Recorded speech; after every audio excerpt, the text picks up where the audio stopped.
Hi hello അസ്സാം വലൈക്കും എല്ലാവർക്കും ഹനാസ് കിച്ചണിലേക്ക് സ്വാഗതം. ഇന്നൊരു സ്പെഷ്യൽ വീഡിയോ ആണ് കേട്ടോ. ഇന്ന് ഞാനൊരു സ്നാക്കിൻ്റെ വീഡിയോ ആയിട്ടല്ലേ വരുന്നത്. അപ്പോൾ ഇന്നതാ പുഡിംഗ് എല്ലാം ഉണ്ട്. പുഡിംഗ് ഉണ്ട്, ഒരു ചെറിയൊരു കേക്ക് ഉണ്ടാക്കിയിട്ടുണ്ട്. അപ്പോൾ എൻ്റെ മോൻ്റെ ബർത്ത്ഡേ ആണ് കേട്ടോ. വലിയ സെലിബ്രേഷനൊന്നുമില്ല, ചെറിയ തോതിൽ ഒരു ചെറിയൊരു കേക്കും അവന് ഇഷ്ടപ്പെട്ട ഒരു കേക്കും പിന്നെ ഒരു പുഡിങ്ങും ഉണ്ടാക്കിയിട്ടുണ്ട്. പിന്നെ ഇതാ ഞങ്ങളുടെ ട്രഡീഷണലായിട്ട് ഞങ്ങളുടെ നാട്ടിൽ ഉണ്ടാക്കുന്ന ഒരു ബ്രേക്ക്ഫാസ്റ്റ് ആണ് കേട്ടോ ഇത്. അങ്ങനെ കുറച്ച് ഐറ്റംസാണ് കേട്ടോ ഇന്ന് കാണിക്കുന്നത്. അപ്പോൾ ഇത് കൽത്തപ്പമാണ്. നമ്മൾ കറിയൊക്കെ കൂട്ടി കഴിക്കുന്ന ഒരു കൽത്തപ്പം. വളരെ എളുപ്പമാണ് ഉണ്ടാക്കാൻ. അതുമാത്രമല്ല നല്ല ടേസ്റ്റ് ഉണ്ട് കറി കൂട്ടി കഴിക്കാനാണെങ്കിൽ. പിന്നെ മധുരത്തിൻ്റെ കൽത്തപ്പം അധികം ആൾ കഴിച്ചിട്ടുണ്ടല്ലോ, അതിന് ആ ഒരു ഇതിലല്ല, ഇത് കുറച്ചും കൂടെ തിക്കായിട്ടുണ്ടാവും കേട്ടോ. പിന്നെ ഞാൻ ഉണ്ടാക്കിയത് ഇതാ ഒരു ബീഫ് റെസിപ്പിയാണ് കേട്ടോ. ബീഫിൻ്റെ റെസിപ്പിയായിട്ട് ഞാൻ ഇതിൽ കാണിക്കുന്നില്ല. ഇതിൻ്റെയൊക്കെ ഒരു വീഡിയോസ് ഞാൻ മുമ്പ് ഒരുപാട് ഇട്ടിട്ടുണ്ട്. നിങ്ങൾക്ക് വേണമെന്നുണ്ടെങ്കിൽ കമൻറ്റിലൂടെ അറിയിക്കണം കേട്ടോ. അപ്പോൾ ഇതാ കേക്കിൻ്റെ ബേസെല്ലാം ഇവിടെ റെഡി ആയിക്കൊണ്ടുണ്ട്.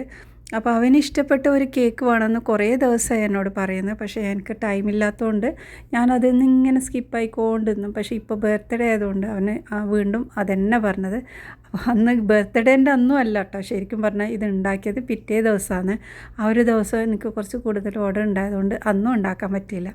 അപ്പോൾ അതാ നല്ല സോഫ്റ്റ് ആയിട്ടുള്ള ഒരു കേക്കാണ് കേട്ടോ, ചോക്ലേറ്റ് കേക്കാണ് ഇത്. ഈ ഒരു റെസിപ്പി ഫോളോ ചെയ്തിട്ടുണ്ടാക്കിയാൽ ഏതൊരാൾക്കും, ഉണ്ടാക്കാൻ അറിയാത്ത ആൾക്കാർക്കും ഇങ്ങനെ ഉണ്ടാക്കി കഴിഞ്ഞാൽ പെർഫെക്റ്റ് ആയിട്ട് ഉണ്ടാക്കാൻ പറ്റും. അത്ര സോഫ്റ്റ്, അത്ര ഉറപ്പായിട്ടാണ് ഞാൻ പറയുന്നത്. വിപ്പിംഗ് ക്രീമെല്ലാം ബീറ്റ് ചെയ്ത് റെഡിയാക്കിയിട്ടുണ്ട്. പിന്നെ ഇതാ കേക്ക് ഇതുപോലെ ഒന്ന് കട്ട് ചെയ്ത് മാറ്റി വെക്കാം. പിന്നെ നമ്മൾക്ക് ആവശ്യം കുറച്ച് ചോക്ലേറ്റ് ആണ് മെൽറ്റ് ചെയ്ത് വെച്ചിട്ടുണ്ട്. ഡബിൾ ബോയിൽ ചെയ്തിട്ട് അത് മെൽറ്റ് ചെയ്ത് ഇതുപോലെ ആക്കി വെച്ചിട്ടുണ്ട്.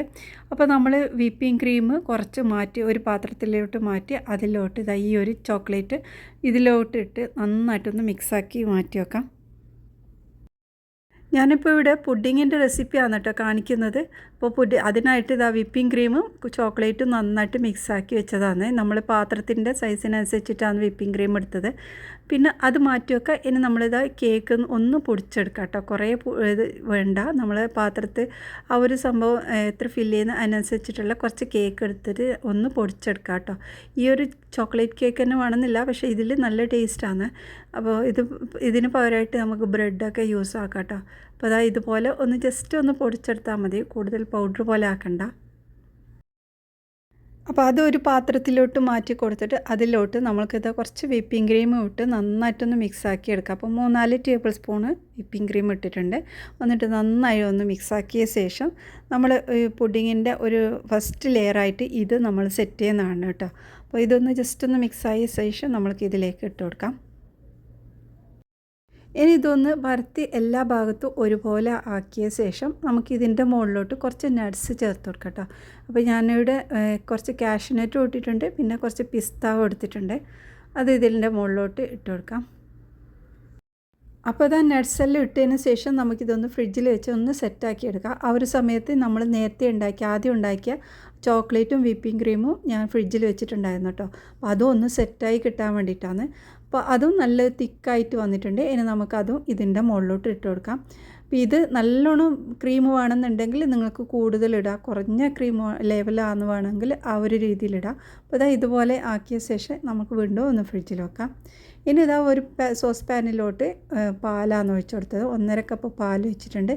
ഇതിലോട്ട് 3 ടീസ്പൂണോളം നമ്മൾ കസ്റ്റർഡ് പൗഡർ ഉണ്ടല്ലോ അത് ചേർത്തിട്ടുണ്ട്. ഇനി ഇതിലോട്ട് കുറച്ച് പഞ്ചസാര അല്ലെങ്കിൽ കണ്ടൻസ് മിൽക്ക് ഒക്കെ ചേർത്ത് കൊടുക്കുക. കണ്ടൻസ് മിൽക്ക് ആയിരിക്കും നല്ലത്. ഞാനിവിടെ കേക്കിന് ഉപയോഗിച്ച ആ ഒരു സിറപ്പ് ബാക്കി ഉണ്ടായതുകൊണ്ട് അത് തന്നെ ഇതിലേക്ക് യൂസ് ആക്കിയത് കേട്ടോ. അപ്പോൾ അതും പാകത്തിന് മധുരത്തിനനുസരിച്ചിട്ട് അതോട്ട് നന്നായി ഒന്ന് മിക്സാക്കി നമുക്കിതൊന്ന് കുറുക്കിയെടുക്കാം. അപ്പോൾ ഇതുപോലെ കുറുക്കിയെടുത്തിട്ടുണ്ട്. ഇനി നമ്മൾ ഇത് ഫ്ലെയിം ഓഫാക്കി ചെറുതായിട്ടൊന്ന് ചൂട് പോകാൻ വെക്കണം. നല്ല ചൂടോടെ നമ്മൾ ഇത് ഒഴിച്ച് കൊടുക്കാൻ പറ്റില്ല. കുറഞ്ഞ ചൂടിലായ സമയത്ത് നമ്മൾ ഫ്രിഡ്ജിൽ വെച്ച് ആ ഒരു പുഡിങ്ങിൻ്റെ മുകളിലോട്ട് ഒഴിച്ചു കൊടുക്കാം. ഇതിപ്പോൾ ചെറിയ ചൂടുണ്ട്, ചൂട് ഫുള്ളായിട്ട് പോയ സമയത്തല്ല, ചെറിയ ചൂടോട് കൂടിയാണ് കേട്ടോ ഞാനിതിലേക്ക് ഒഴിച്ചത്. ഇനി നമ്മൾ ബാക്കിയുള്ള കേക്കിന്ന് ഇതുപോലെ ചെറിയ പീസാക്കി ഇതിൻ്റെ മുകളിലോട്ട് വെക്കാം. അപ്പോൾ ഇത് വെക്കുന്ന സമയത്തും നല്ല ആ ഒരു ചൂടുണ്ടാകുന്ന സമയത്ത് തന്നെയാണ് കേട്ടോ വെക്കേണ്ടത്. അപ്പോൾ ഇതുപോലെ കട്ട് ചെയ്ത് വെക്കാം. അപ്പോൾ ഇങ്ങനെ വെക്കുന്ന സമയത്ത് നല്ല രീതിയിൽ അതിങ്ങനെ വലിച്ചു കുടിക്കും. നമ്മളെ കേക്ക് കുറച്ചും കൂടെ സോഫ്റ്റ് ആയിട്ടുണ്ടാകും. അപ്പോൾ ഇങ്ങനെ ആക്കാം. ഇനി നമ്മൾക്ക് ഇതിൻ്റെ ഗ്യാപ്പിലൊക്കെ വേണമെങ്കിൽ കുറച്ച് നട്ട്സ് ചേർത്ത് കൊടുക്കാം, അല്ലെങ്കിൽ ചോക്ലേറ്റൊക്കെ ഇതിൽ ഇട്ട് കൊടുക്കാം കേട്ടോ. അപ്പോൾ ഇതുപോലെ എല്ലാം റെഡിയാക്കിയിട്ടുണ്ട്. ഇനി നമുക്ക് ഫ്രിഡ്ജിൽ വെച്ച് സെറ്റാക്കിയ ശേഷം കട്ട് ചെയ്തെടുക്കാം. കേക്കെല്ലാം ഫസ്റ്റ് തന്നെ സെറ്റ് ചെയ്ത് ഫ്രിഡ്ജിൽ വെച്ചതാണ്. ആ ഒരു വീഡിയോ എനിക്ക് എടുക്കാൻ തന്നെ വിട്ടുപോയി. പിന്നെ ഞാൻ ഓർത്തത്, അപ്പോൾ എന്താ കുട്ടികളൊക്കെ കഴിക്കുന്ന സമയത്താണ് പിന്നെ ആലോചിച്ചത് ഇത് എടുത്തില്ലാന്ന്. അപ്പോൾ വേഗം എടുത്തതാണ് ഫോട്ടോ വീഡിയോ. അപ്പോൾ ഇത് ടോട്ടൽ കേക്കാണ് കേട്ടോ. നമ്മൾ ആ ഒരു 5 ലെയറായിട്ടുള്ള ഒരു ട്രെൻഡായിട്ടുള്ള ആ ഒരു സംഭവമാണ്. അപ്പോൾ ഇതിൻ്റെ മുകളിലോട്ട് ഞാൻ വൈറ്റ് ചോക്ലേറ്റ് ആണിട്ട്, പിന്നെ ചോക്ലേറ്റ് ചിപ്സ് ഇട്ടിട്ട് കുറച്ച് നട്ട്സൊക്കെ ഇട്ട് അങ്ങനെ ഒന്ന് ഇതാക്കിയതാണ്, ഫിനിഷിങ് ചെയ്തതാണ് കേട്ടോ.